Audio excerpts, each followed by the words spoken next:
네, 오늘은 이제 미적이든 선대든 새로운 단원에 들어갑니다.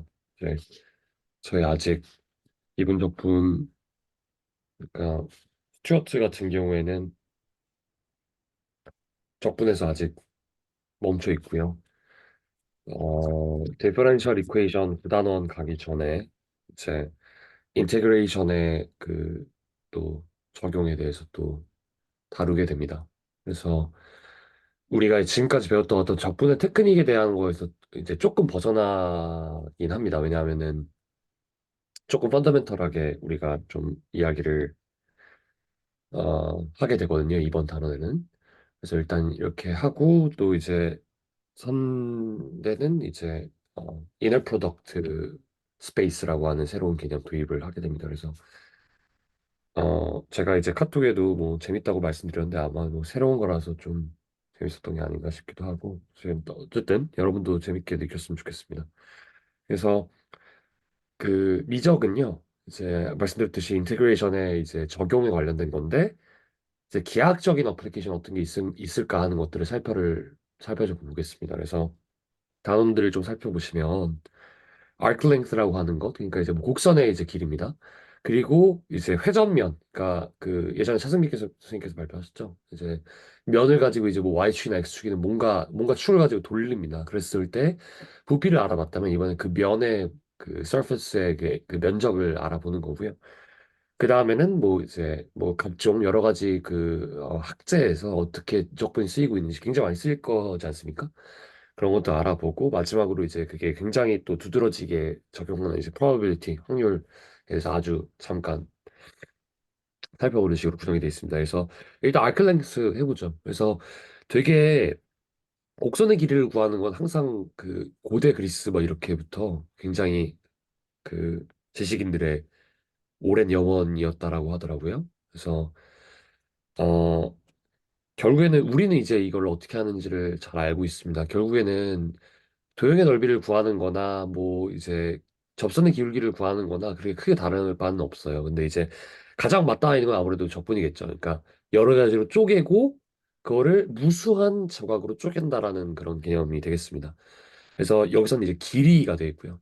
그러니까 당연히 이게 뭐 피타고라스 정리가 당연히 적용될 수밖에 없겠고요.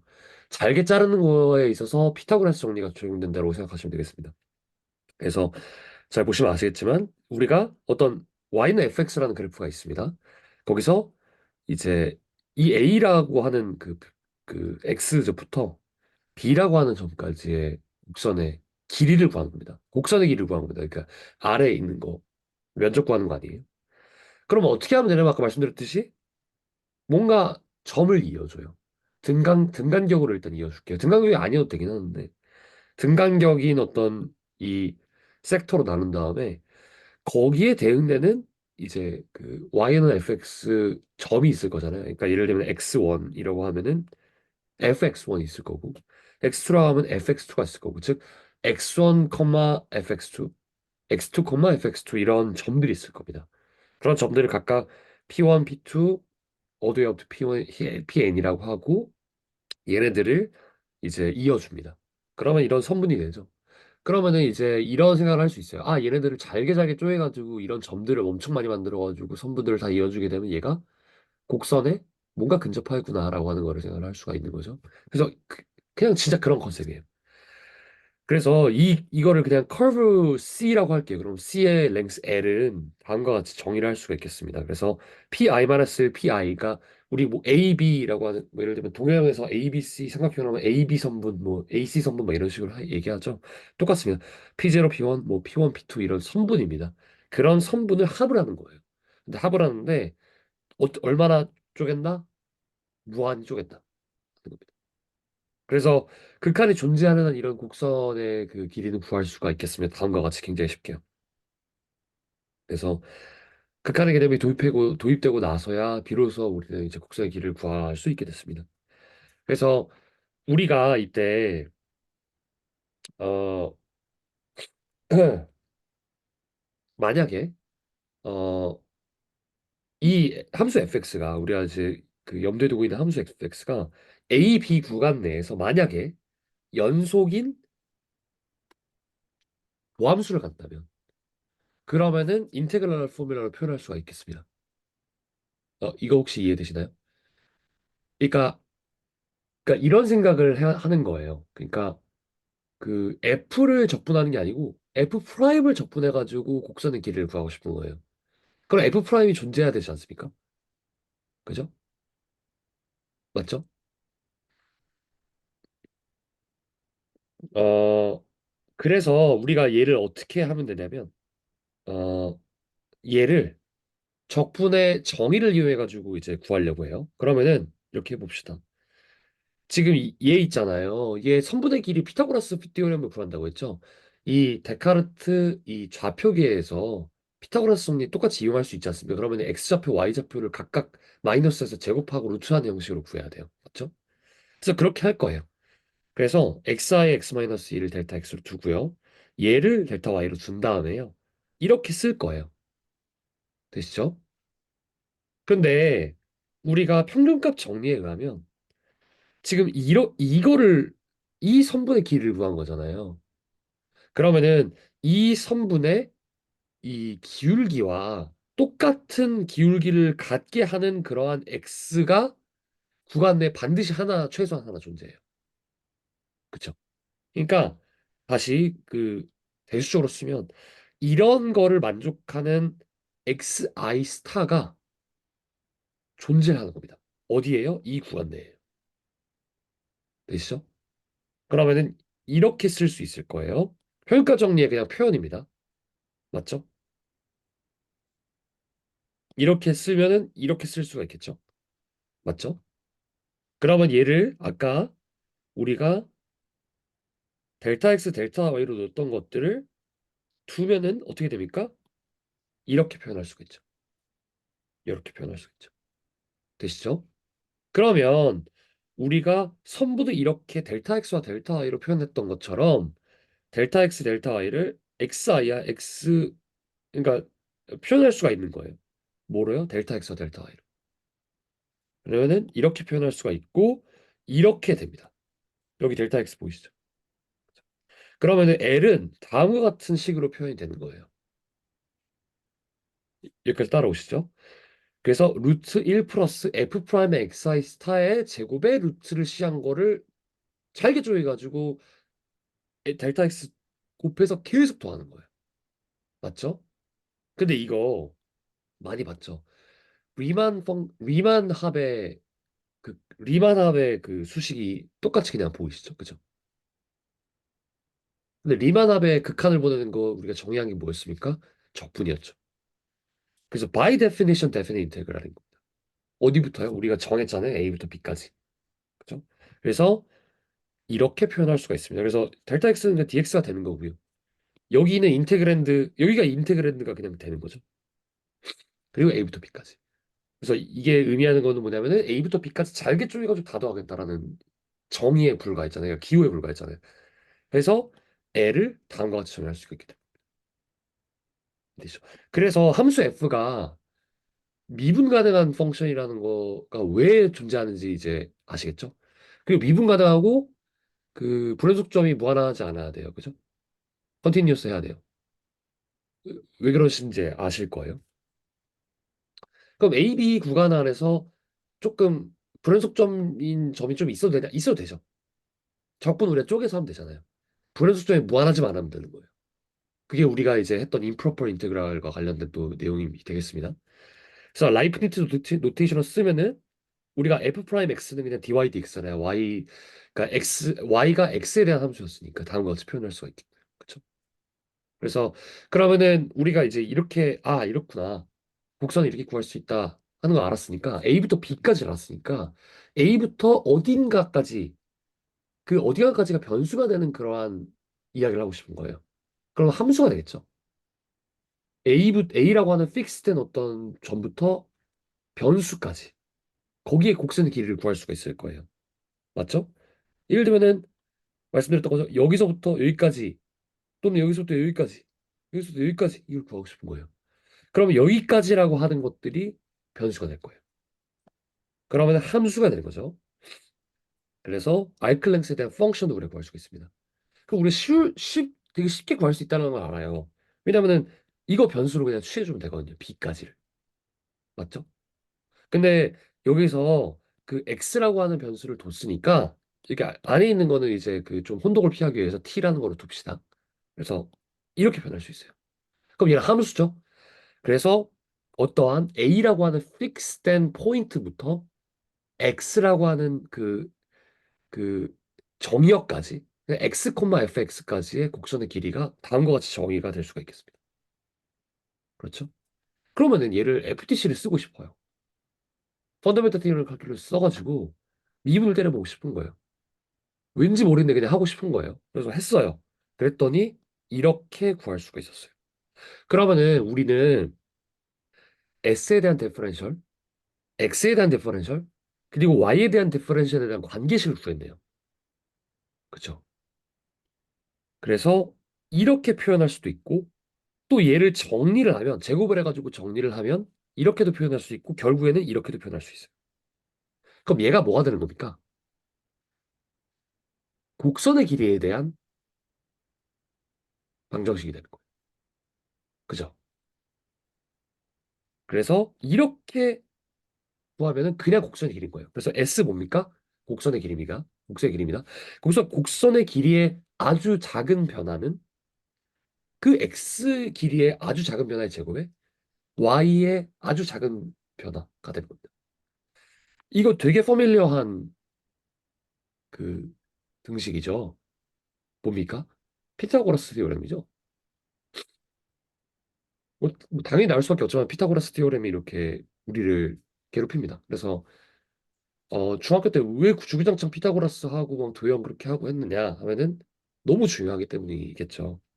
그래서 외우는 방식을 이제 다음과 같이 이제 표현할 수가 있을 거예요. 그래서 이건 교과서에 잘 나와 있으니까 어떻게 외우면 되겠다라고 하는 거를 아시면 되겠고 그냥 대수적으로 외우셔도 돼요. 그렇죠? 그래서 이 그래프는 이제 머릿속에 이렇게 각인을 한번 해 놓으시기 바라겠습니다. 그러면 이렇게 할 수 있는 거예요. 그러니까 우리 이런 수식에 곡선의 길이 함수 구할 수가 있는 거예요. 뭐만 하면 됩니까? 그냥 요거 하면 되는 거예요. 그죠? 그래서 실제로 정의를 이용해 가지고 SX를 다음과 같이 둔 다음에 뭐 이제 인수분해하고 뭐 블라블라블라 하는 그런 내용입니다. 그냥 하시면 돼요. 그냥 이거는. 그래서 SX에 대한 함수를 이렇게 다음과 같이 구할 수 있고요. 그냥 대입하면 돼요. 적분으로 정의된 겁니다. 곡선의 길이에는. 그래서 우리가 어떤 P0라고 하는 점부터 어떤 특정 점까지의 길이를 구할 수가 있다. 함수가 주어져 있으면. 근데 그 함수의 미분을 알아야겠고, 근데 미분을 쉽게 할 수 있잖아요, 우리가. 그리고 그 미분한 거를 적분하는 걸 알아야겠죠. 근데 적분하는 거는 알아요. 왜냐면 원함수 아니까요. 이해되시죠? 그래서 FTC 이용해가지고 너무너무 쉽게 곡선의 길이를 구할 수 있게 됐다라고 하는 게 오늘 포인트가 되겠습니다. 혹시 여기 질문 있으신가요?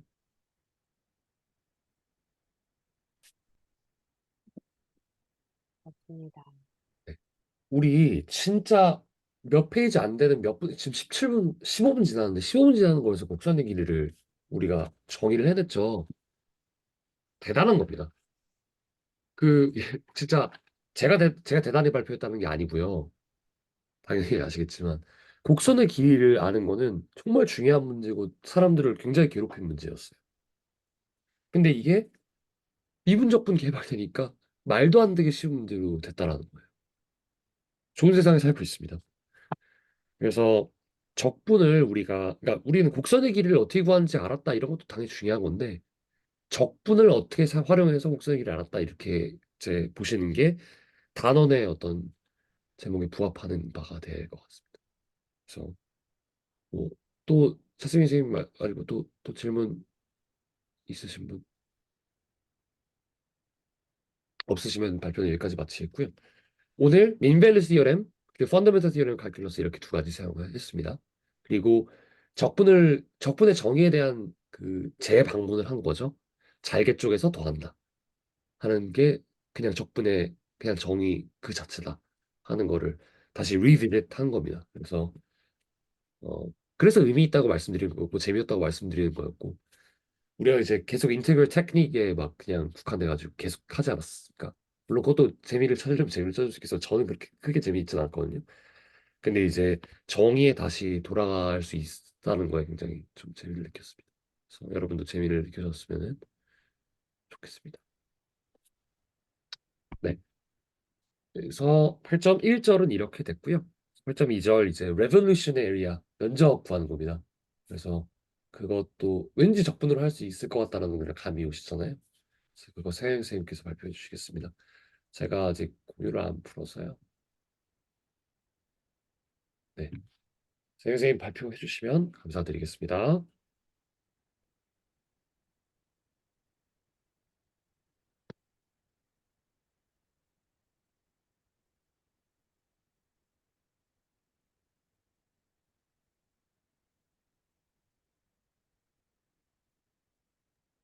잠시만요. 네. 천천히 하십시오. 결혼 때문에 어제부터 본격적으로 청첩장 모임을 시작했는데 술을 엄청 많이 먹게 되네요. 죽겠습니다, 지금. 청첩장 모임 누가 만들었는지 돈은 돈대로 쓰고 힘듭니다.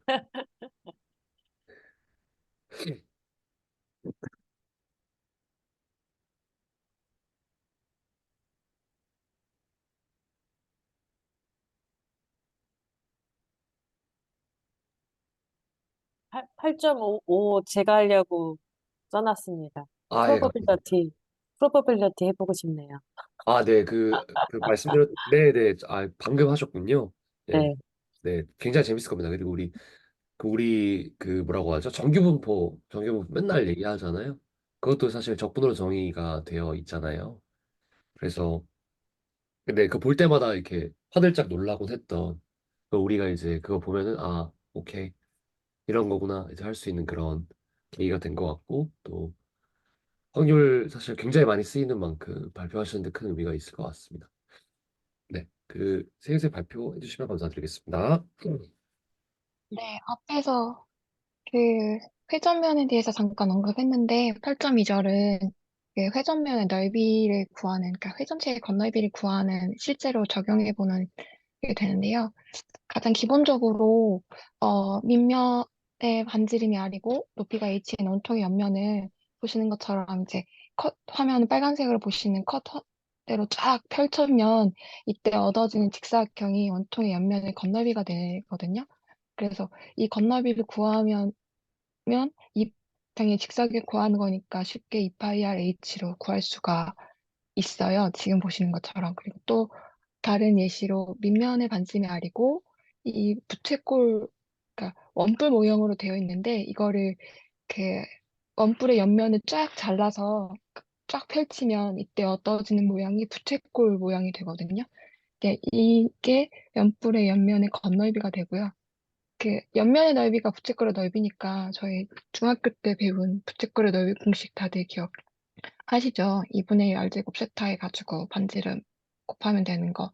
이, 여기에 적용을 할 수가 있거든요. 근데 이때 저희가 호의 길이를 알고 있으니까 책에선 2파이 R이라고 표시되어 있거든요. 그래서 호의 길이 구하는 것도 참고로 보면 호의 길이는 중심각 곱하기 부채꼴의 반지름 이용해서 각도 구하고 위에 올려서 위에 대입하면 원뿔의 옆면의 건널비를 구할 수 있거든요. 그래서 어, 원뿔의 건널비는 파이 r L로 이렇게 나오게 됩니다. 어, 밑에 보시는 또 세 번째인데 요거는 부채꼴의 넓이랑 조금 보시면 좀 더 복잡한 입체의 모형인 것처럼 보이는데 결국에는 보시는 것처럼 큰 부채꼴에서 작은 부채꼴을 뺀 입체가 되거든요. 그래서 앞에서 방금 말씀드렸던 파이 r L을 그대로 적용을 하면 큰 원뿔 옆면의 건널비에서 작은 원뿔 옆면의 건널비를 빼면 여기 있는 보시는 것처럼 그 원뿔이 위에가 삼각형이 없어졌잖아요. 잘린 원뿔의 모양에 있는 건널비를 구할 수 있게 됩니다. 그래서 이걸 구해보면, 어, 2파이 RL이 되고요. 근데 이처럼 이렇게 기본적인 것들을 회도체 건널비 구하는 기본적인 그 공식 약간 개념을 이해를 했다면, 어, 네. 또 다른, 또 좀, 이제 좀 다른 유형으로도 또 그, 어, 또 다른 입체에 대해서 하는 방법을 소개하고 있는데, 이 호리병, 그러니까 입체 옆면의 건널비를 또 구할 수가 있거든요. 여기서는, 지금 힌트를 얻자면 앞단에 지금 방금 말씀드렸던 원뿔에 있는 어, 어, 그거를 옆으로 누이면 좀 약간 유사하게 되는 걸 힌트를 얻어서 구할 수가 있거든요. 그러니까 먼저 여기 보시면은 이게, 어, 빨간색의 입체의 옆면의 건널비를 좀 생각해 볼 수 있는데, 빨간색 입체는 방금 말씀드렸듯이 앞에서 지금 잘린 원뿔을 옆으로 누인 모습과 조금 유사하고요. 그 유사 그대를 이용해서 공식을 이용하면 구할 수가 있거든요. 2파이 RL을 그대로 구하면 지금 보시는 것처럼 이, 이 비타면에 있는 여기 있는 요 L이라고 하는 거랑 그다음에 반지름이 지금 여기는 Y축으로 회전했기 때문에 기본적으로 여기 있는 이 빨간색 입면체를 그러니까 입체 옆면을 먼저 구한 다음에 이거를 인테그를 취하게 되면은 전체 겉면을 구할 수가 있어요. 그래서 그 개념을 이해하시고 보시면 되는데 지금 보시는 것처럼 이거는 X축으로 회전했기 때문에 지금 앞에서 말씀드렸던 공식들 중에 여러 가지 택에서는 어, 지금 맨 왼쪽에 보시는 2파이 y라고 하는 즉 우리가 원줄레 구하게 되면은 2파이 r 해서 구하게 되잖아요. 그거를 인테그랄 취하고 이걸 면적을 계속 적분한 형태로다가 표현을 하거든요. 이 s 구할 때. 그 개념을 이해하시면 되고 어 기본적으로 그러면은 지금 빨간색 입체의 기본이 되는 걸 그러니까 쌓으려고 하니까 적층해서 쌓으려고 하기 전에 요 옆면의 건널비를 먼저 구하면 되는데요. 여기 보시는 것처럼 앞에서 구했던 2파이 RL을 여기다 그대로 적용하고, 그다음에 지금 그, 어, 결국에는 지금 여기 구간은 Y는 fx라는 그 곡면이 있고, 그 구간은 x의 구간은 A부터 B까지 이렇게 구간을 n개의 등 구간을 해서 나눈 다음에 이렇게 쌓게 되거든요. 그러면 각 구간을 델타 S라고 표현할 수가 있어요. 그럼 왜냐하면 거리로 표현할 수가 있으면 결국에는 요 L이 거리가 되잖아요. 그리고 그 거리를 지금 여기 비탈면의 길이의 거리를 L이라고 정의했고 그 L을 여기다 집어넣을 수 있고 또 R은 반지름 R 같은 경우는 지금 X축으로 회전시켰으니까 여기 길이가 보면은 결국에는 반지름이 Y 값이 되거든요. 앞서서 얘기한 거는 평균 반지름을 구할 수가 있어요. 왜냐하면 그러니까 기본적으로 앞단에서 제가 설명을 조금 여기 지금 마우스가 있었다 보니까 드렸는데 어, 여기 앞에서 반지름을 구할 때 두 삼각형이 닮은 조건에 의해서 구해지거든요. 그래서 큰 삼각형이랑 작은 구하게 될 때 여기 정의했던 것처럼 이 중간 지점에 있는 평균 반지름을 이용을 하면 여기에서 이 반지름을 구할 수가 있어요. 요거를 제가 조금 빨리 넘어가서 빠뜨렸는데 어, 지금 여기 있는 지금 여기 수식을 보면 큰 엄풀에서 작은 엄풀 건너에 뺀 거를 했을 때 요거를 조금 간편하게 계산 수식 한 번 더 써준 거거든요. 그래서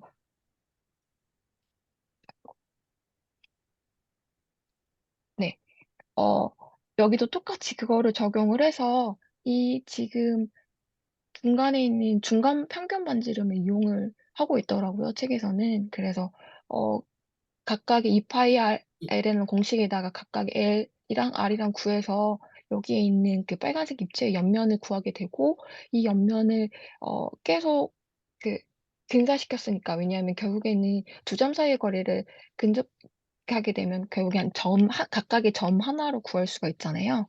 그래서 그 얇은 띠 모양을 하나를 구하고 그거를 회전체 모두 합치면 전체 입체 옆면의 건널비가 되니까 그렇게 해서 구하면 되고 그거를 이제 일반화한 게 지금 따라서 전체 입체 옆면의 건널비를 구하게 되면 지금 구간을 A부터 B 구간을 놓고 지금 공식에처럼 2파이 Y DS라고 해서 2파이 R이니까 원둘레 구하고 그다음에 DS라고 해서 지금 면적을 구하게 돼서 곱하면 이 전체에 그러고 그러니까 A부터 B 구간까지 인테그랄 취하게 되면 이건 전체 입체 옆면의 건널비가 됩니다.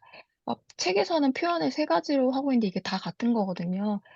앞단에서 그 면적 구할 때 8.1.2절에서 아마 표현을 설명을 책에 나와 있는 내용이긴 한데요.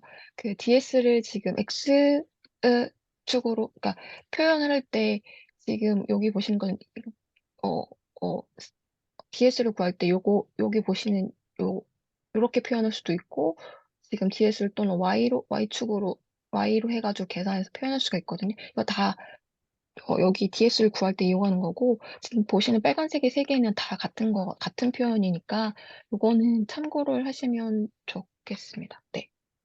그리고, 네. 이제 정리를 이제 앞에서 잠깐, 조금, 잠깐, 기본 공식도, 선생님, 잠깐만요. 그러니까 구현하자면 그런 거네요. 그러니까 그 앞단원에 이제 알클랭스 구한 거, 네. 그러니까 알클랭스 구한 거가 이제 사실 굉장히 들어가는 거 아닙니까? 그러니까 곡선의 길이 그러니까 구한.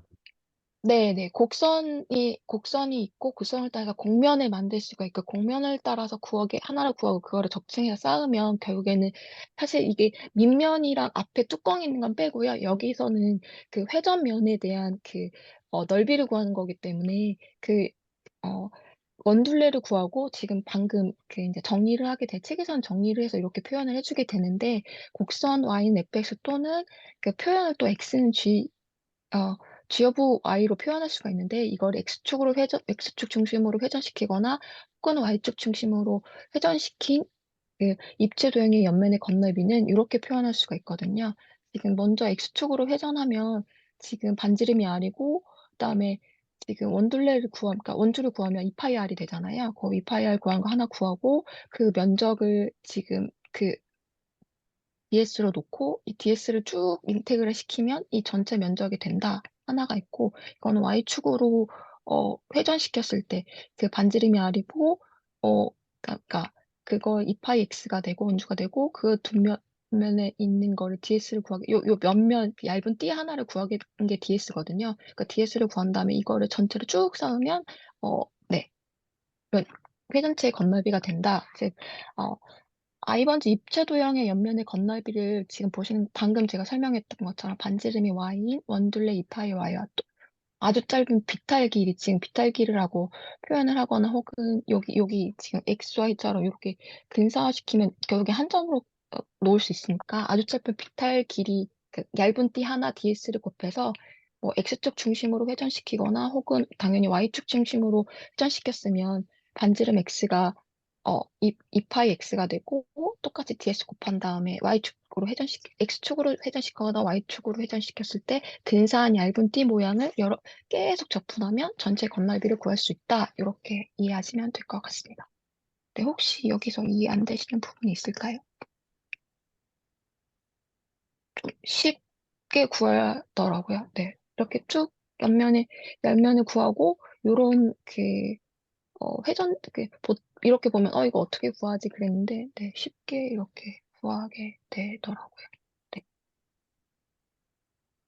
여기서 DS가 의미하는 게 네. 그러니까 그 질문을 드렸던 겁니다. 그러니까 제가 조금 이해가 부족한 것 같아서요. DS의 S가 의미하는 게 뭔가 해가지고요. 그러니까 델타 S요. 거리이거든요. 델타 S. 네, 그러니까 그게 그 여기 두 점 사이의 거리를 구할 수가 있고, 이 아, 거리가 지금, 이, 원래 보통 거리 구하게 되면 L이 있는데, PI랑 그러니까, 이 두 점 사이의 거리를 구하게 되면, 이게 근사적으로 이거 쌓게 되면 결국에는 얇은 띠에 하나로, 극한을 취하게 되면 결국에는 요 하나, 네. 두 점 사이 얇은 그 항상 그 미분적분 구할 때 보통 두 점 사이의 거리 계산한 다음에 그거를 극한을 취하게 되면 결국에는 그 부분이 하나의 네, 거리를 딱 구할 수 있으니까 그 거리를 계속 결국엔 한 점은 거리를 얇은 띠를 하나 구하고 그거를 근사화시켰으니까 얘를 전체로 쌓게 되면 결국에는 구간 내에 쌓으면 이게 전체 면적으로 구할 수가 네, 네, 답변 있게 감사합니다. 됩니다. 네, 그러니까 이제 건널비 S라고 하는 그 라지 S로 되어 있는 거라 좀 이제 네, 맞습니다. 그런데 이제 8.1절의 그 알클랭스에서 했던 그 DS랑 같은 거네요. 네, 왜냐하면 같은 개념으로 공면이니까 네, 같은 겁니다. 감사합니다. 네, 저는 더 이상 질문 없습니다.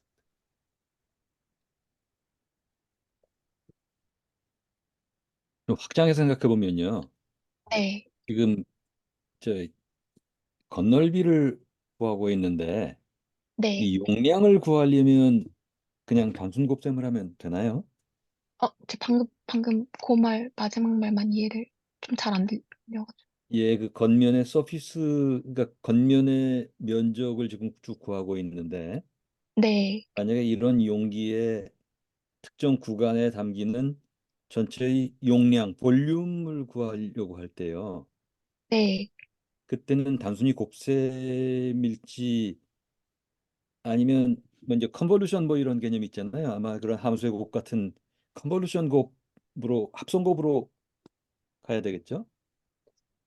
그 부분은 사실 살짝 모르는 부분이긴 한데, 왜냐하면 요거 같은 경우는 뚜껑이 없거든요. 그냥 그 개념이 조금 약간 다른 느낌으로 조금 저는 와닿아져가지고, 얘는 그, 어, 옆면의 건널비만 구한 거고, 그거는 조금 다른, 네, 개념인 예, 것처럼 우리 보여요. 사실 교재에 나와 있는 네네. 범위 바뀌긴 한데 어쨌든 네, 흥미로운 이슈인 것 같아서 말씀을 드렸고요.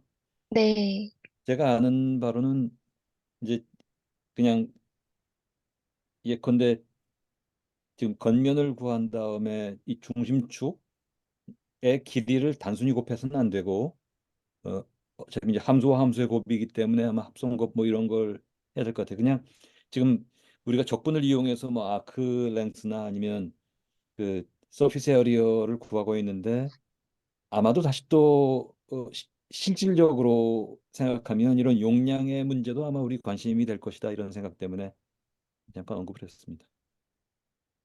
질문이라기보다는 그냥 언급이었어요. 네, 감사합니다. 네, 그 부분, 네. 네, 그 선생님 그 용량이라고 말씀하신 게 그 저 부피가 될까요? 그러니까 거기다 물을 채워놨 예예예 그 얘기입니다. 그 그러니까 대신 만약에 지금 여기 이 길이가 있는데 밑바닥이 막혀 있고 그 안에 물을 붓는다면 물이 얼마나 들어갈까 뭐 이런 네, 그런데 얘기입니다. 이제 저희가 그 볼륨과 같은 경우에는 예전에 한 바가 있습니다. 그래서 아마 그거를 아시고 질문하신 거일 텐데 그게 이제 합성곱이랑 좀 연결되는 게 어떤 교과서에 어떤 부분인지 혹시 말씀해 주실 수 있을까요? 저도 좀 흥미로운 부분이라서. 우리 교과서에 나오는 얘기는 아니었고요.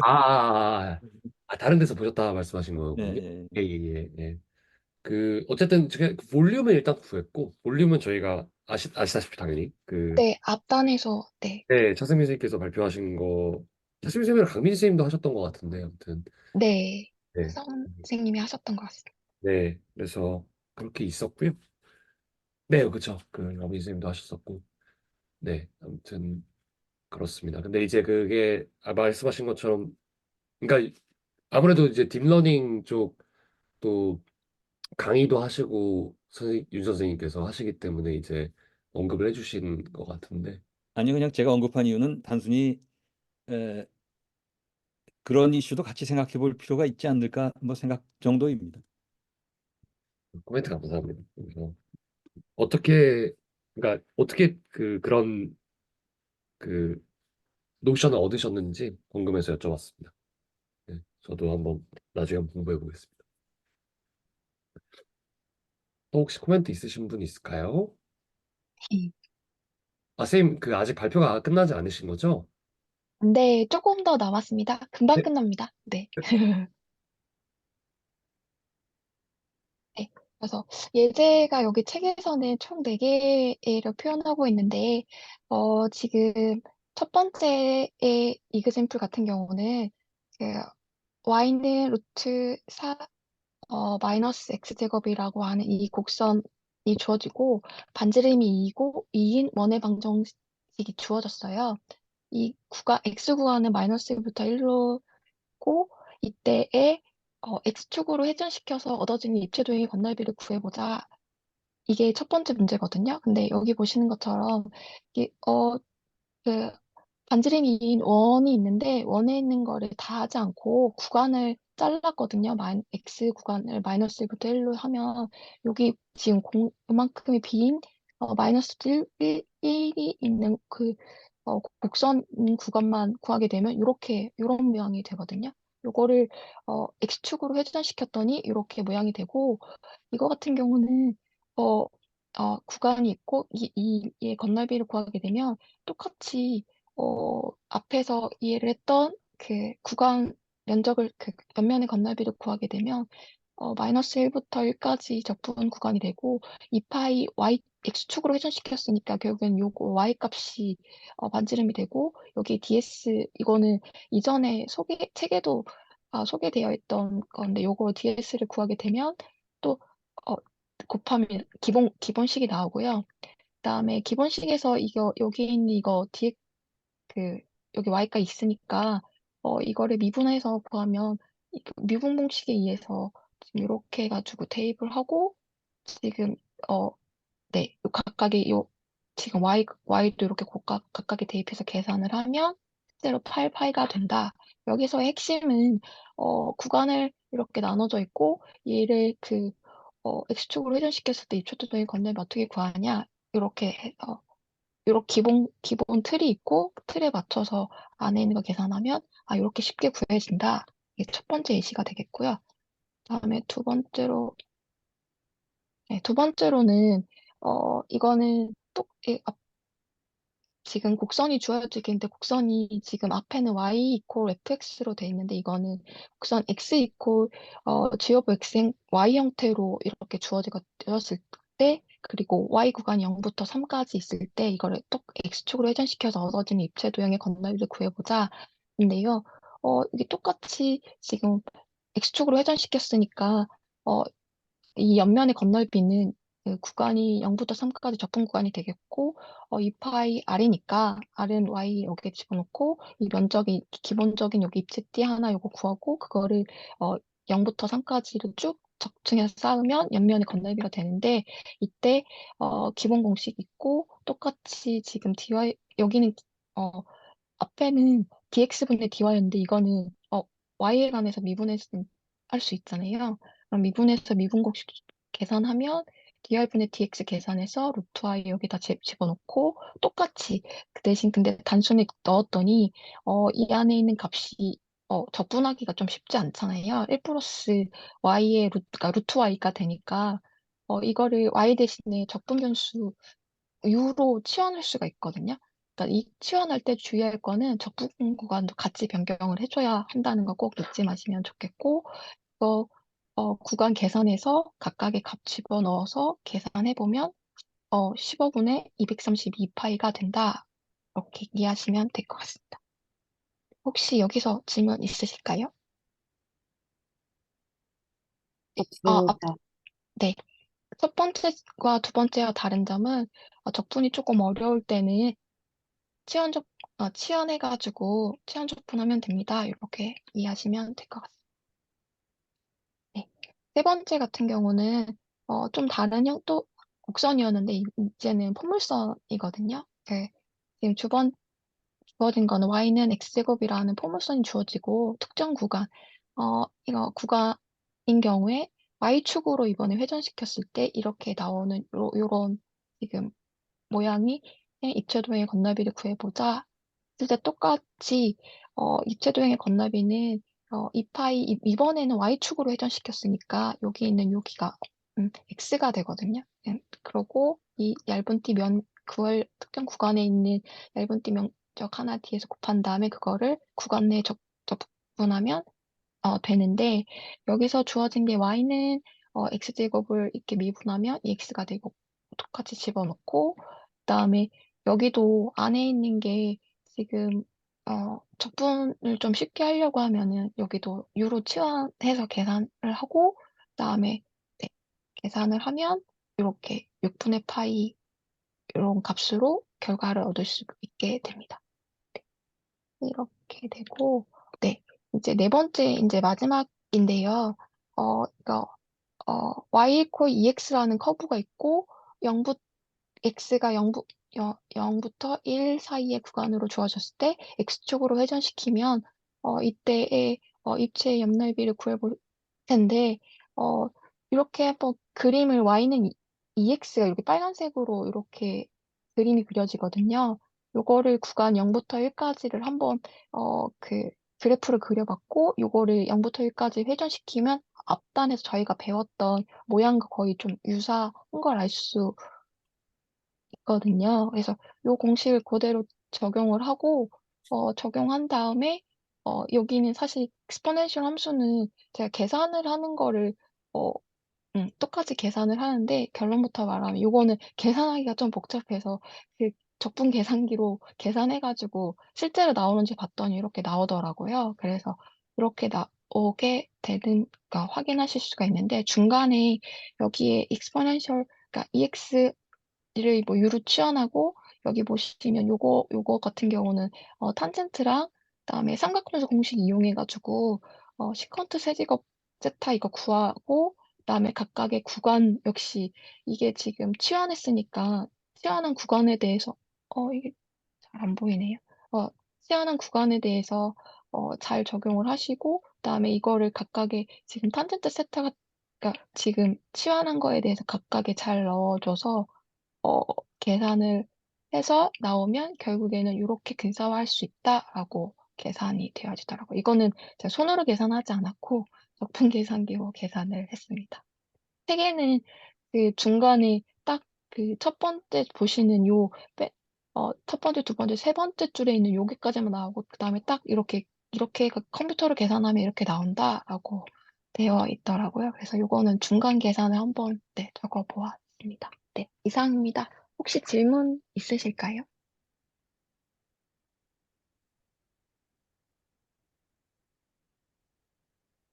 너무 늦게 끝났을까요? 네, 양이 많지는 않긴 한데 안에 개념이랑 계산하는 것들이 생각보다 조금 있었어가지고 네, 그도 없습니다. 네, 질문 없으시면 네, 여기까지 하겠습니다. 네, 감사합니다. 재밌게 잘 들었습니다. 그냥 공식으로만 그냥 딱 하면 띡 하면은 이제 뭐야 뭐 어쩌라는 건데 이렇게 할 수 있는데 이제 이그젬플도 설명해 주시고 또 인테그랄 테크닉들도 다시 또 리마인드 할 수 있는 시간이었던 것 같습니다. 감사합니다. 그 다른 코멘트가 있는데요. 저희 사실 미적하고 좀 쉬지 않습니까? 근데 제가 그 아내가 될 사람이 안산으로 발령이 나가지고요. 안산 이제 그 잠깐 수원으로 부모님 댁으로 친정으로 잠깐 이사를 잠깐 가야 되는데 제가 이사를 도와야 됩니다. 그래서 혹시 바로 해도 될까요? 네, 좋습니다. 예, 좋습니다. 네. 사실 좀 머리를 좀 쉬어주는 50분마다 한 번씩 쉬어주는 게 좋긴 한데 그냥 죄송합니다만 바로 하겠습니다. 네. 아, 잠깐만 그러고 제가 앞에 서 선생님 말씀하실 때 뭐 용량 얘기한 거 생각해 보니까 제가 잘못 생각한 거고요. 아, 예. 예, 그냥 우리 교재 5.2인가 그 강 선생님 했던 그냥 그대로 하면 됩니다. 합성곱은 다른 의미로 해석돼야 되기 때문에 전혀 관련 없는데 괜히 언급했네요. 죄송합니다. 아, 아닙니다. 네. 어떤 관리를 했을까 또 이제 고민하게 되는 또 기회가 됐어. 네. 감사합니다. 그리고 이제 그 좀 연결되는 이야기도 합니다만, 그러니까 서영 선생님께서 발표해 주셨던 거랑 그 엑서사이즈에 이런 거 있어. 뭐 가브리엘의 나팔인가? 뭐 아무튼 그런 거 있거든요. 그거 진짜 신기해요. 한번 해보세요. 그러니까 어떤 의미냐면요. 그 어, 부피는 부피랑 넓이가 있을 거잖아요. 그러니까 나팔처럼 생긴 뭐 도형이거든요. 걔도 이제 Y축으로 돌린 거예요. X축으로. 근데 넓이랑 부피 중에 둘 중에 하나는 무한하고 하나는 수렴해요. 건널비랑 부피 중에 하나는 무한한데 하나는 수렴해요. 되게 신기하지 않나요? 하나 무한하면 건널비가 무한하면 예를 들면 부피는 부피도 무한해야 될 것 같고 부피가 무한하면 뭐 건널비 당연히 무한할 거고 이런데 하나는 무한하고 하나는 유한해요. 엑서사이즈 몇 번인지 혹시 아, 네. 제가 지금 공유를 그 나팔처럼 생긴 거 있어요. 그거 보시면 됩니다. 그 33번이군요. 네네네. 그거 진짜 신기하거든요. 한번 풀어보시죠. 되게 그 상식적으로 그게 말이 되나 모르겠어요. 그죠? 말이 안 되죠. 우리 아들한테 설명할 수 없을 것 같은데. 네, 네, 굉장히 네 신기한 케이스입니다. 그래서 아드님한테 설명을 하시려고 하면은 정말 수학을 막 통달한 사람이어야 되지 않을까 좀 그런 생각이 듭니다. 근데 아무튼 짐짓 역설같이 보이지만은 뭐 꼭 그러니까 되게 메이크센스한 게 되거든요. 그러니까 우리가 부피 건널비를 그렇게 하기로 했다 되니까 이제 그 생기는 그런 것뿐만 아니라 그냥 진짜로 진짜 그렇습니다. 그래서 아무튼 한번 엑서사이즈 그거라도 한 번만 풀어 보시죠. 그러니까 다른 거 아니더라도 그냥 공식 쓰면 되거든요. 진짜로. 네, 엄청 신기합니다. 그리고 실제로 굉장히 유명한 케이스고요. 유튜브에도 그냥 치면 나옵니다. 아무튼 저희 그 성대를 좀 시작하겠습니다. 그래서 이번에 또 다른 공간을 또 부여를 하거든요. 우리 계속 벡터 스페이스나 했죠. 벡터 스페이스가 뭐였나요? 어떤 특정 액시옴 10가지 만족하면 그냥 벡터 스페이스였어요. 맞죠? 근데 거기다가 연산을 하나 줄 거예요. 우리 연산 알고 있는 거 죄송합니다. 연산 알고 있는 거 딱 두 가지였거든요. 뭐였죠? 벡터 공간에서 연산. V 하면 이런 풍선이 생기는군요. 그 벡터 더하기 어디션 그리고 스칼라 멀티플리케이션 이렇게 두 가지밖에 없었어요. 근데 거기다 죄송합니다. 새로운 연산을 줄 거예요. 이너 프로덕트라는 거를. 그게 이너 프로덕트 스페이스예요.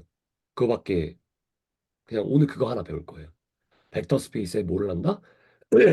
이너 프로덕트 준다. 그럼 그게 뭐다? 이너 프로덕트 스페이스다. 그래서 이너 프로덕트 가지고 할 수 있는 여러 가지들을 할 겁니다. 그래서 우리 이너 프로덕트, 나 프로덕트랑 굉장히 연관이 있었죠. R의 N에서의 나 프로덕트랑 이너 프로덕트랑 굉장히 연관이 있거든요. 나 프로덕트로 뭐 했습니까? 각도, 길이, 그 두 벡터 간의 각도, 하나의 벡터의 길이, 그리고 두 벡터 간의 distance, 거리, 이런 것들을 다 정했잖아요. 그리고 그 각도가 직각일 때 그게 특별히 중요했으니까 그거를 이름을 부여했죠. orthogonality라고 하는. 그래서 그런 것들을 다 뭐로 정했었죠? 다 프로덕트로 정했었거든요. 이너 프로덕트도 똑같이 make sense예요. 그래서 그것들을 똑같이 얘기할 수 있겠죠. 그리고 진짜 중요한 그람 슈미트 프로세스라고 하는 거. 얘는 계속 직각을 주는 거거든요. 아무튼 그 뭐 이거 제가 발표하게 되겠습니다만은 엄청나게 중요한 그람 슈미트 프로세스를 이너 프로덕트로 정의하는 방식을 배울 거고요.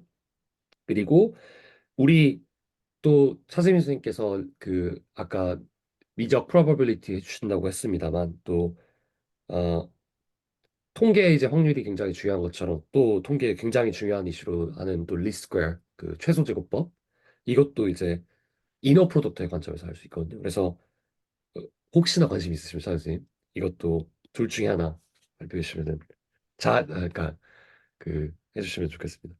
그리고 또 이제 함수를 또 어프록시메이션 하는 거 그리고 또 프리의 시리즈 이런 것도 하겠습니다. 그러니까 엄청나게 중요한 이슈들을 이너 프로덕트로 할 수 있다는 걸 배우게 될 겁니다. 이너 프로덕트를 어떻게 정의할 거냐면요. 우리 R의 N은 사실 굉장히 맥센스에 우리가 굉장히 친숙해요. 그러니까 R의 N에서의 그 다 프로덕트가 실제 다른 벡터 스페이스 R의 N이 아니고 매트릭스 벡터 스페이스라던가 뭐 폴리노미얼의 벡터 스페이스란 여기서도 적용이 될 건가에 대해서 궁금한 거예요. 그래서 다른 데로 통용되는지 확인해 볼게요. 일단. 그러면은 이너 프로덕트를 일단 정의부터 일단 해볼게요. 그리고 나서 RN에서 어떻게 되지? 막 이렇게 좀 보겠습니다. 그리고 일단 우리 컴플렉스 벡터 스페이스 했지만 우리 리얼 벡터 스페이스로 그냥 한정하겠습니다. 이너 프로덕트를 어떻게 정의하냐면요. 다음과 같이 정의하겠습니다. 벡터 스페이스가 있어요. 자, 벡터 스페이스 뭡니까? 벡터 스페이스의 엑시옴 10가지 만족하면 돼요. 그럼 그거 벡터 공간이에요. 됐죠? 거기에다가 이너 프로덕트를 주는 거예요. 이너 프로덕트는 다음과 같이 표시할 거예요. 그러니까 여기 안에 뭔가 이렇게 끼뽕 들어가는 거예요. 아시겠죠? 꺽쇠 표시로 이렇게 하거든요. 어떤 벡터 스페이스가 있어요. 거기에 이러한 엘리멘트들이 있습니다. 거기에 얘네들이 아래 엑시온을 만족하면 그 두 개의 짝을 가져왔을 때 얘를 어 얘를 하나의 숫자로 대응하는 거예요. 숫자로 대응하는 함수를 이너 프로덕트라고 하는 거예요. 아시겠죠? 그래서 첫 번째 엑시온 뭐냐면 이런 연산이 있어요. 두 가지 벡터를 이너 프로덕트 한 거는 순서를 바꿔도 동일하다. 왜 갑자기 막 액션 얘기하고 그러는데 안 돼. 그냥 이거 잘 가지고 가셔야 돼요. 이게 통용된다라는 거를. 그러니까 얘네가 만족하면 이너 프로덕트라는 거를 가져가십시오. 두 번째, 분배 법칙 돼요. 되시죠? 그 다음에 앞쪽에다가 먼저 K배한 다음에요. 다른 벡터랑 이너 프로덕트 한 거는 그냥 먼저 이너 프로덕트 한 거에 K배한 거랑 똑같아요. 그리고 하나의 벡터를 이너 프로덕트를 같이 주면요. 그러면은 0보다 무조건 큽니다. 되시죠? 그리고 0인 경우는 얼마밖에 없냐면 V가 0벡터일 때밖에 없어요. 그래서 이 네 가지 액션을 만족하는 벡터 스페이스를 뭐라고 하냐면 이너 프로덕트 스페이스로. 근데 우리가 리얼 벡터 스페이스만 다루고 있기 때문에 일단은 리얼 이너 프로덕트 스페이스라고 합니다. 얘가 왜 중요하냐? R의 n을 한번 살펴볼게요. R의 n에서는 우리가 다 프로덕트를 정의를 했었죠. 기억하시죠? 근데 R의 n에서의 이너 프로덕트는 다 프로덕트로 정의를 하는 거예요. 그러니까 얘가 상위 개념. 아시겠죠? 그래서 어떻게 할 거냐면 R의 n에서의 이너 프로덕트는 뭐라고 이거 정의 표시거든요. 이렇게 다 프로덕트로 정해요. 다 프로덕트 알죠? 그 각각의 엘리멘트들 곱해가지고 더하면 돼요.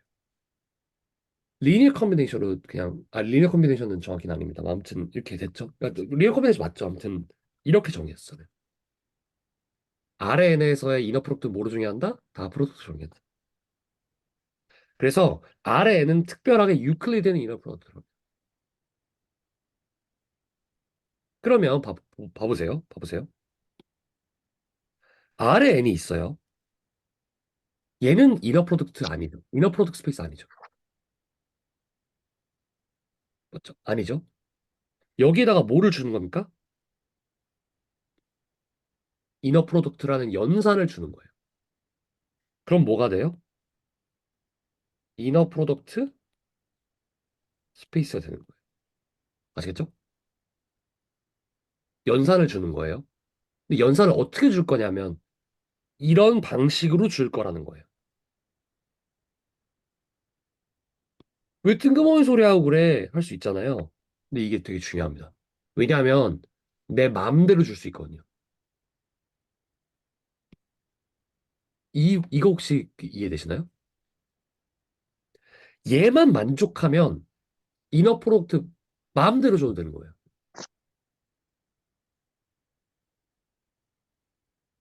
그럼 이렇게 해도 되는 거예요. 얘를 여기다가 웨이트를 줄 수도 있어요. 그래도 네 가지만 만족하면 그냥 이너 프로덕트예요. 이거 진짜 중요한 겁니다. 근데 이제 그 뒤에 왜 그런구나 하는 거 아시게 될 겁니다. 자, 그러면은 우리 R의 N에서 나 프로덕트 정의하면서 랭스 이런 거 얘기할 수 있었잖아요. 디스턴스. 그런 것처럼 똑같이 그냥 그 이너 프로덕트 스페이스에서 norm이랑 디스턴스 정의할 수 있어요. 근데 뭐로 정의합니까?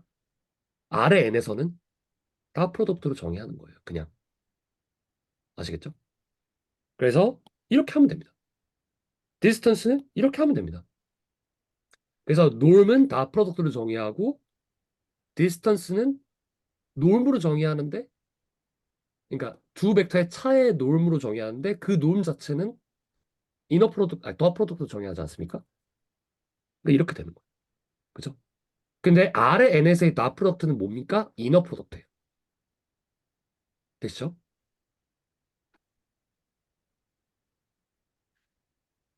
자, 그럼 또 하나의 그 우리가 R의 N만 다룰 건 아니니까요.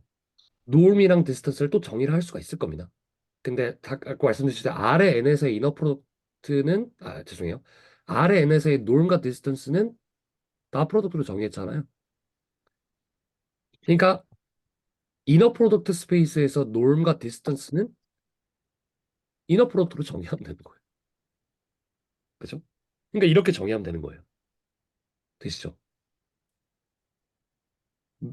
norm은 이너 프로덕트 정의한다. 디스턴스는 norm으로 정의하는데 그 norm 자체가 이너 프로덕트로 정의가 돼 있다. 되시죠? 특별하게 norm이 1인 벡터는 유닛 벡터라고. 굉장히 막 엑스트랙트하게 돼 있어서 뭔 소리야 하실 텐데 그냥 외우면서 그냥 따라가 보시죠. 그리고 이너 프로덕트 스페이스의 그 norm과 디스턴스를 정의하고 나면 다음이 만족해요. R에 n을 대입하면 그냥 make sense 하다 이렇게 될 수 있거든요. 이거 프루프하는 것도 굉장히 쉬워요. 그냥 해보십시오. 제가 아까 이너 프로덕트 마음대로 줘도 된다 했잖아요. 그 케이스를 한번 살펴봅시다. 아래 n에 우리가 잘 이해하고 있는 아래 n의 이너 프로덕트를 일단 생각을 해볼게요. 아래 n의 이너 프로덕트를 뭐로 정의합니까? 다 프로덕트 정의하거든요. 근데 거기 웨이팅을 줘볼게요. 그러니까 어떻게 한다고 하는 거냐면요. 아까 그 아래 n의 이너 프로덕트는 뭐라고 정의했습니까? 각 엘리먼트를 곱하는 다 프로덕트로 정의했거든요. 근데 걔를 어떻게 정의할 거냐면요. 이렇게 정의할 거예요.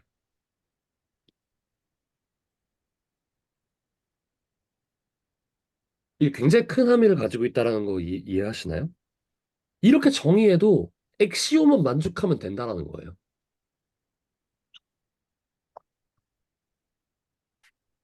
얘를 이렇게 정의해도 이너 프로덕트의 엑시옴 네 가지만 만족하면 그냥 이너 프로덕트란.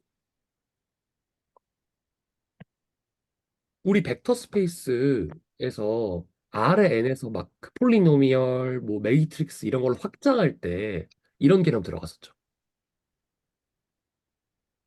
얘도 벡터야? 함수도 벡터야? 매트리스도 벡터야? 이렇게 됐단 말이에요. 그런 거랑 똑같아요. 얘도 이너 프로덕트야? 이렇게 되는 거예요. 뭐만 만족하면 엑시오만 만족하면. 그래서 이런 생각을 할 수 있을 거예요. 왜 중요하냐? 실험을 해요. 그래서 이런 아웃컴이 나온 파시블 아웃컴이 있다라고 할게요. 이런 가능한 아웃컴들이 있어요. 그래서 그거를 이제 어떤 1, 2, 3 이런 누메리컬 밸류로 나온다고 합시다. 근데 n번의 반복 실험하면은 이런 애들이 나올 수가 있을 거잖아요. 그죠? 그리고 각각의 아웃컴이 나오는 프리퀀시를 F1, F2, FN 이렇게 얘기를 할게요. 그러면은 이런 프리퀀시는 m이잖아요. 왜냐하면 실험 n번 했으니까. 그러니까 각각 더하면 n번이 돼요. m이 돼요. 그리고 관찰된 그런 뉴메리컬 밸류의 산술 평균을 구하면 다음과 같이 구할 수가 있겠죠. 어떻게요? 이렇게. 근데 얘네 뭔가요? R의 n에서의 나 프로덕트 아닌가요? 맞죠? 이렇게 두면요. 그죠? 그리고 여기 이 n분의 1을 wn, w1, w2, wn을 n분의 1이라고 그냥 둘게요. 그러면은 이렇게 돼요. 맞죠? 그러면은 얘가 이렇게 정의해도 되는 거네요.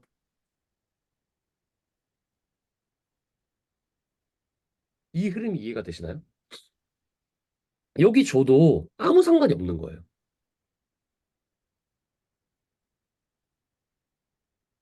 그래서 이러한 거를 웨이티드 그 이너 프로덕트라고 합니다. 이런 애를. 그래서 중요한 거는 이너 프로덕트를 어떻게 정의하는지에 따라서 어 액션만 만족하면은 그냥 이너 프로덕트인데 그러면은 놈이랑 디스턴스가 이너 프로덕트로 정의했잖아요. 그럼 당연히 얘도 달라지게 되겠죠. 한번 보세요. R 스퀘어도 있습니다. 거기에다가 유클리디안 이너 프로덕트를 줄게요. 그러면은 R 스퀘어드의 엘리먼트인 1, 0, 0, 1에 대해서 각각의 놀미 이렇게 정의가 되죠. U의 놀은 이겁니다. 디스턴스는 뭐가 돼요? 루트 2가 돼요. 근데 이너 프로덕트를 이번에 어떻게 줄 거냐면요. 이렇게 줄 거예요. 이렇게 줘도 된다고요. 뭐만 만족하면요? 액시옴 4개만 만족하면요. 근데 액시옴 4개 만족해요. 실제로 프루프 해보세요. 되거든요. 그럼 norm이 어떻게 바뀌는지 보십시오. U가 이렇게 바뀌어요. U의 norm이. 아까 뭐였는데요? 1이었는데요. 루트 3으로 바뀌어요.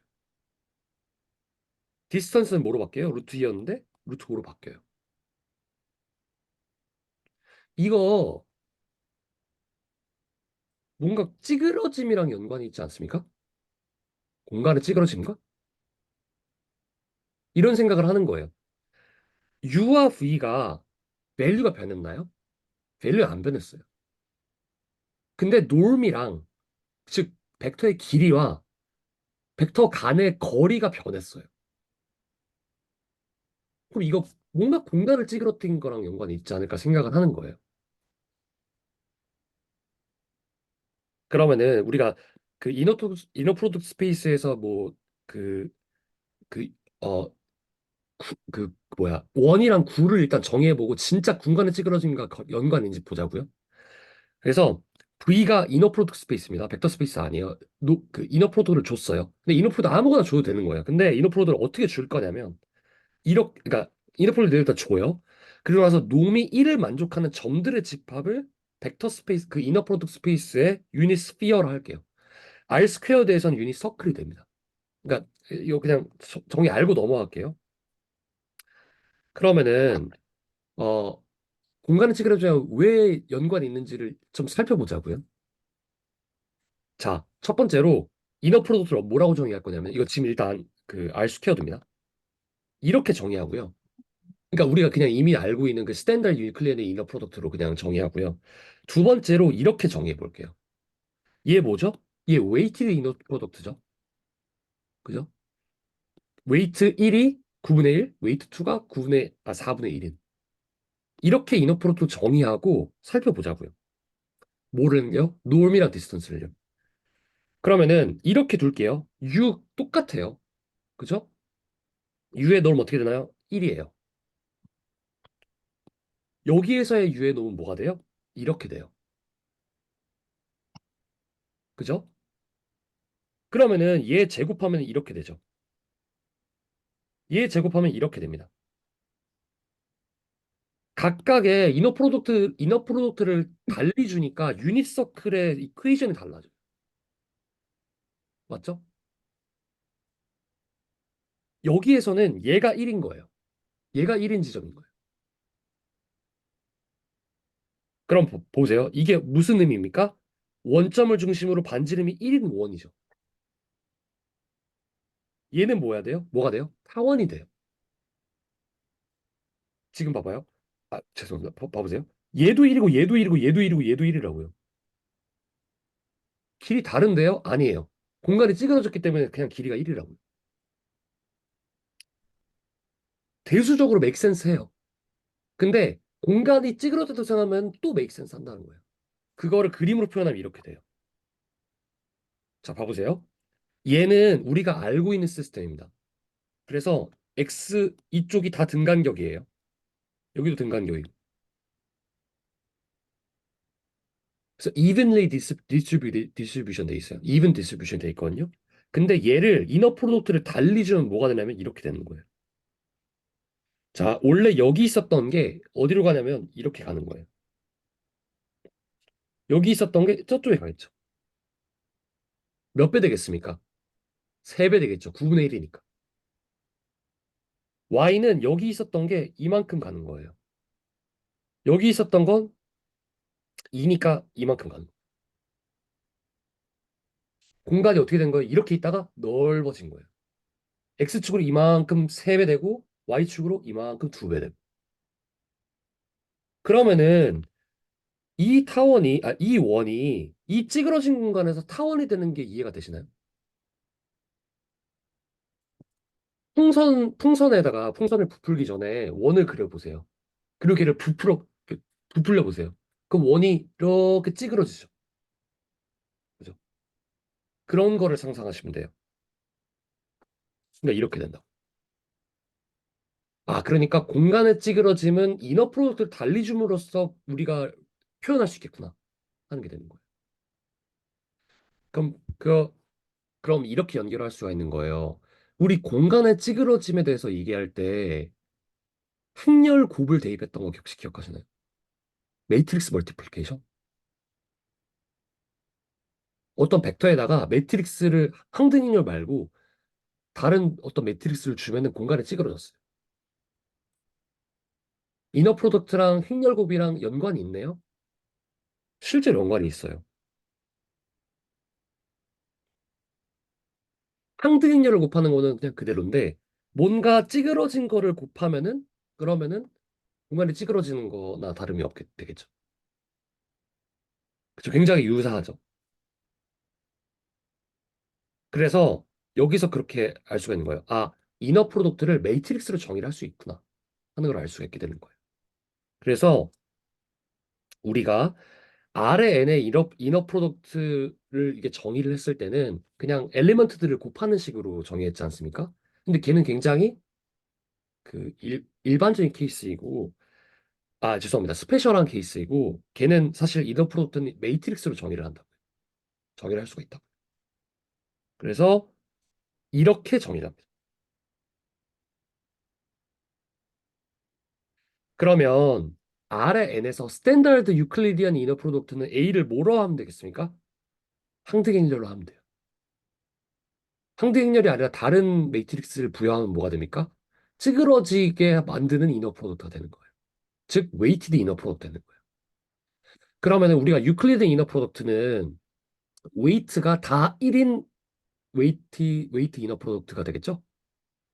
되시죠? 근데 걔는 스페셜 케이스라고요. 이제는 매트릭스 정의한다.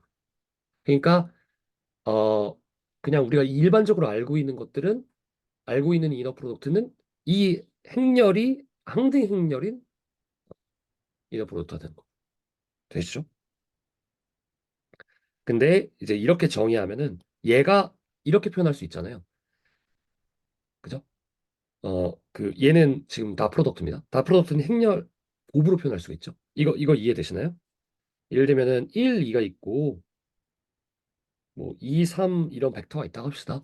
얘네 곱하려고 하면은 다 프로덕트 말고 그냥 곱하려고 하면은 하나 뒤집어야 되죠. 이렇게 뒤집어야 되잖아요. 그죠? 그래서 그거 표현한 겁니다.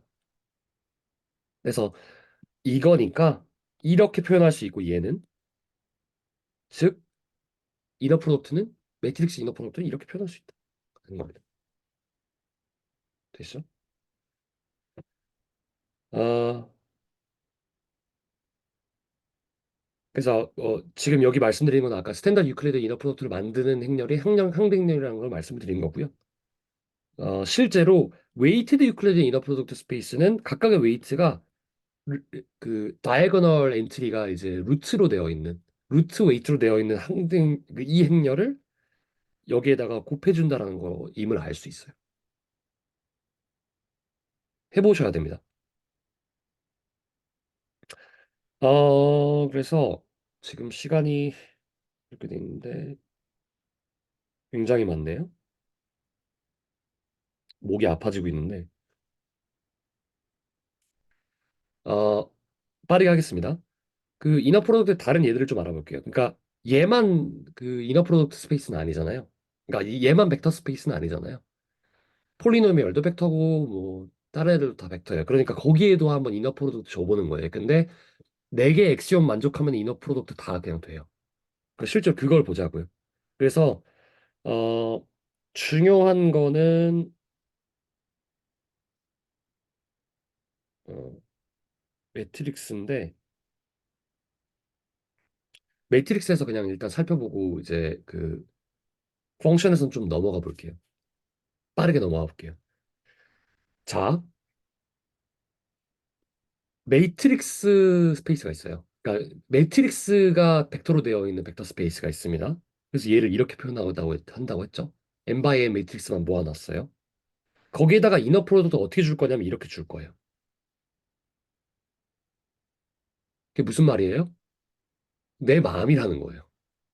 난 이너 프로덕트 이렇게 줄 거야라고 하는 거예요. 뭐만 만족하면 돼요? 네 가지 이 수만 만족하면 돼요. 근데 이렇게 줄 거라고요. 어떻게 해요? 하나의 벡터를 트랜스포즈 한 다음에 곱해요. 다른 벡터에. 다른 매트릭스에. 그 다음에 그거 트레이스 주는 걸로 이너 프로덕트를 정의하겠다고요. 그냥. 트레이스가 뭐였죠? 다이애고널 엔트리 다 더한 거였어요. 그래서 어떤 의미냐? 하나의 매트리스가 이렇게 되고 하나의 매트리스가 이렇게 돼요. 이때 실제로 구하면은 이렇게 구하겠다고요. 이거의 곱의 트레이스로 정의하겠다고요. 그럼 뭐가 돼요? 이렇게 돼요. 근데 이렇게 되죠. 근데 이거 뭐죠? 매트릭스의 각각의 그 해당하는 그 어소시에이팅 엘리먼트들을 다 곱한 다음에 각각 곱한 다음에 더한 거예요. 그죠? 우리가 알기 쉬운 그런 애가 돼요. 근데 이게 이렇게 편하게 정의하겠다고요. 그러면은 놈은 어떻게 정의가 됩니까? 놈은 이너 프로덕트로 정의하기로 했잖아요. 근데 이너 프로덕트 이거고 이거니까 이렇게 정해야 된다. 되시죠? 그래서 그 이걸 보시면서 어떤 생각이 드시냐면 그래서 뭐 어쩌라는 건데 사실 그 생각 들어야 돼요. 진짜로. 그래서 그래서 이너 프로덕트 이렇게 정해서 뭐 어쩔 건데 이게 편하니까 이렇게 정의한 거예요. 근데 여기서 가져가셔야 될 건 뭐냐면 제가 그 지금 막 이상한 그러니까 다 그냥 새겨 듣지 않으셔도 돼요. 이렇게 그냥 정의할래 이거를 가져가셔야 된다. 그래도 된다고요. 뭐만 만족하면 네 개만 만족하면. 그러니까 어떤 우리가 그 폴리노미얼 모아둔 벡터 스페이스에서 나 이렇게 정의할래. 어떻게 정의한다고? 이 각각의 개수들 있잖아요. 그거를 곱한 거를 더한 걸로 정의할래 이너 프로덕트를 이렇게 해도 그냥 된다고요. 액션 4개만 만족하니까. 근데 이게 편하니까 이렇게 한 거예요. 이렇게 하면 뭔가가 편해진다고요, 뒤에. 이거 다 성립하거든요. 실제로. 이거 한번 해보세요. 그냥 사고 실험을 해보세요. 진짜 돼요. 그러면은 여기까지 막 목이 터져라 이렇게 말씀드렸지만 제일 중요한 건 뭡니까? 벡터 스페이스에 이너 프로덕트 준다고 할 때 이너 프로덕트 무한하겠죠. 엑시움 4개 만족하는 연산이면 다 되잖아요. 우리가 사칙 연산 써가지고 막 무한하게 만들어도 그냥 이너 4개만 만족하면 다 된다. 그래서 공간의 측정을 어떻게 표현할 수 있는, 그러니까 주기 나름이라는 거예요. 나 공간 이렇게 찌그러뜨리려고 하면은 이너 프로덕트 이렇게 주면 되네. 그러니까 마음대로 주는 거예요. 그래서 실제로 함수를 가져와 가지고 두 가지 함수를 이너 프로덕트를 내가 적분으로 정의할래. 어떻게? 곱에 이렇게 정의할래. 이렇게 해도 된다고요. 액션 4개 안 만족함. 실제로 해보세요. 액션 4개 다 만족해요. 그러니까 저는 실제로 해봤거든요. 다 됩니다. 그러니까 이게 교과서에 나와 있긴 한 건데, 그러니까 실제로 그냥 혼자 해봤어요. 되게 쉬워요. 다 돼요. 그래서 이너 프로덕트 아무거나 줘도 되는데, 근데 그래도 규칙은 생기겠죠. 그죠? 그 0과 이너 프로덕트 주면 0 된다. 뭐 분배 법칙이 반대로도 된다. 마이너스로도 된다. 그리고 K배 곱하면은 여기 앞에다만 곱한 거랑 다른 게 아니라 그러니까 뒤에다 곱해도 된다. 이거 다 정의 가지고 할 수 있습니다. 그래서 뭐 다 그 정의하실 수 있을 거예요. 그래서 죄송합니다. 프루프 하실 수 있을 거예요. 얘 일, 예를 들면은 얘가 0인 거 어떻게 정의할래? 어떻게 프루프 할래 하면은 일단 순서 바꿔도 상관없죠. 이거 X제곱이잖아요. 그죠? 그죠? 근데 얘는 이렇게 표현할 수 있죠. 맞아요? 근데 이거 분배할 수 있네요. 왜 분배할 수 있죠? 엑시옴이었잖아요. 그냥 분배해요. 그럼 이렇게 됐네요. 그럼 얘랑 각각 빼줘요. 그럼 얘만 남죠. 그럼 얘는 0이 되네요. 근데 얘랑 같다고 했죠. 그럼 얘 둘 다 0이네요. 그러니까 그냥 완료되는 거예요. 그죠? 우리 액션만 썼죠? 그래서 그렇게 다 하실 수가 있습니다. 그럼 이제 우리는 이런 걸 할 수가 있는 거예요. 다음 벡터가 있어요. 그 U라고 하는 거랑 V라고 하는 거에 리니어 컨비네이션으로 이루어진 어떤 벡터 두 가지가 있습니다. 걔네들의 이너 프로덕트 어떻게 구하면 됩니까? 이 티오렘 가지고 하면 돼요. 어떻게 구하면 됩니까? 분배해요. 나눠요. 그죠? 분배하고. 그리고 스칼라 빼요. 그러면은 UU, VV, VU, VV 이렇게만 남죠, 내적이? 이거 뭡니까? 다 놀미죠? 그러니까 이렇게 할 수 있는 되시죠. 그래서 이너 프로덕트라고 하는 연산을 우리가 오늘 배우는 겁니다. 이너 프로덕트 벡터 스페이스에 이너 프로덕트라고 연산을 준 거를 무슨 공간이라고 한다? 이너 프로덕트 스페이스라고 한다. 그리고 그 이너 프로덕트는 얼마 많다? 무한하다. 요거만 가져가시면 돼요. 오늘.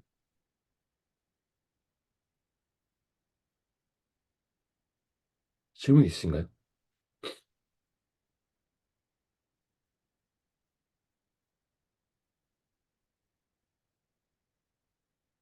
제가 막 카톡에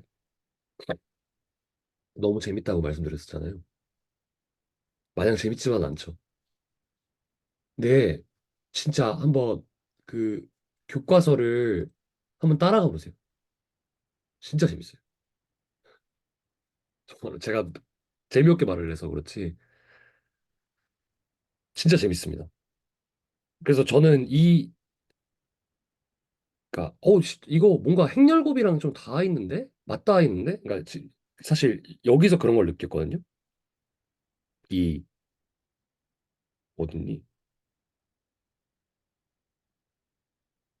웨이티드 이너 프로덕트 스페이스 정의할 때 있잖아요. 그쵸 그쵸. 맞아요 맞아요. 뭔가 중요한 근데 실제로 중요한 거 연결됩니다. 진짜 엄청나게. 그래서 우리가 그냥 지오메트리컬리하게 이너 프로덕트를 한번 생각을 해보시는 게 제일 좀 뭔가 나 뭔가 안 것 같은데 하는 거로 연결이 될 것 같아요. 그러니까 이거 생각하시면 좋을 것 같아요. 그냥 저는 오늘 이것만 가져가셔도 될 것 같아요. 우리가 그냥 흔히 알고 있는 이너 프로덕트는 이건데 거기에다가 웨이팅 주면은 공간 찌그러질 수 있어. 이 공간에서는 어떤 거 하면 됩니까? 이게 1이라고 그냥 얘기해도 되는 거예요. 요거 1이야. 왜 이게 1인가요? 이 공간에선 길이를 내적으로 정의했거든요. 근데 내적이 그렇게 돼 있어. 가 되는 거예요. 그죠? 그래서 근데 이게 또 매트릭스 곱이랑 굉장히 연결이 돼 있다 하는 거를 어, 또 얻으면서 저는 그러니까 뭔가 우와 우와 뭐 이렇게 하면서 공부했어요. 그래서 실무 아 예. 네. 6-4가 뭐였었죠? 네. 재밌는 걸 하셨습니다. 네.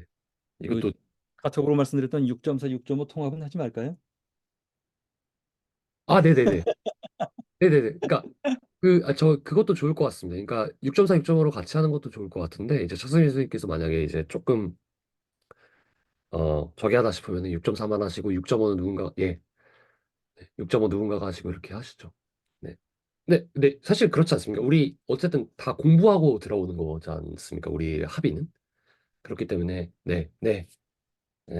그 어쨌든 어, 같이 하고 하면 될 것 같습니다. 네.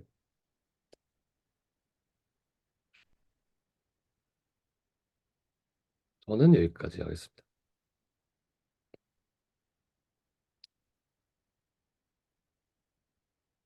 내적이 뭔가 잘 와닿지 않으면은 아래 n으로 그냥 가져가면 됩니다. 네.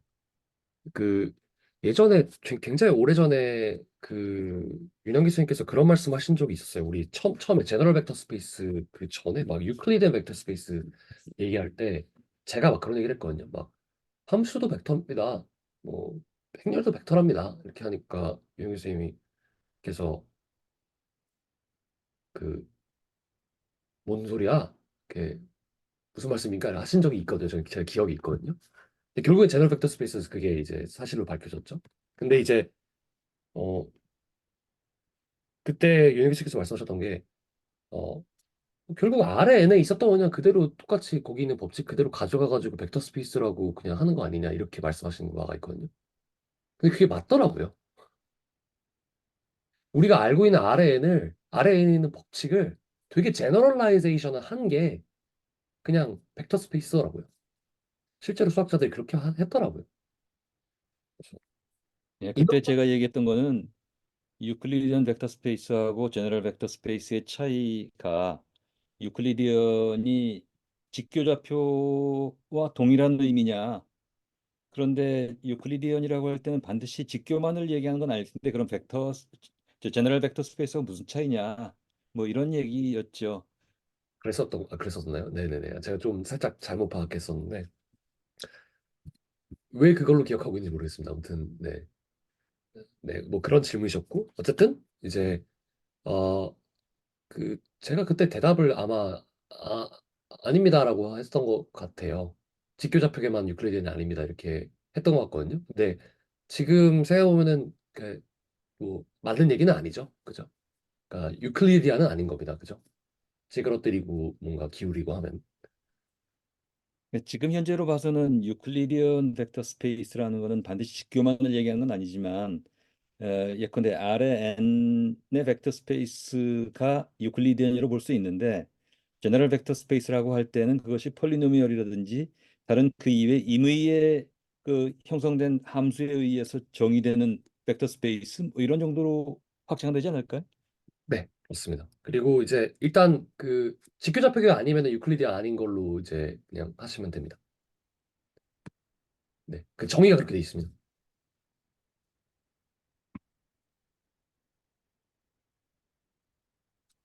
웨이팅 주면 유클리디안이 이제 아니죠. 네.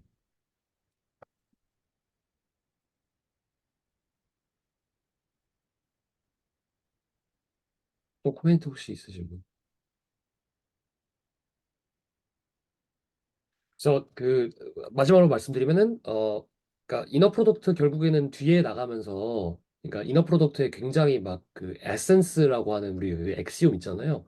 그런 것들을 뭐 이제 잘 활용을 뭐 하긴 하겠지만 결국에는 뭐 이게 연산하는 쪽으로 가긴 할 거예요. 특히 뭐 이제 어 뭐 리스케어 가면요. 근데 거기 안에 있는 그니까 이거를 왜 하는데 하는 것들을 이제 거기에 이제 막 뭐 뭔가 의문이 드실 때는 어 말이 꼬였네요.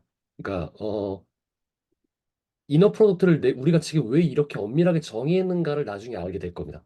되실 것 같아요. 네, 그렇게 정리하시죠. 정리하겠습니다.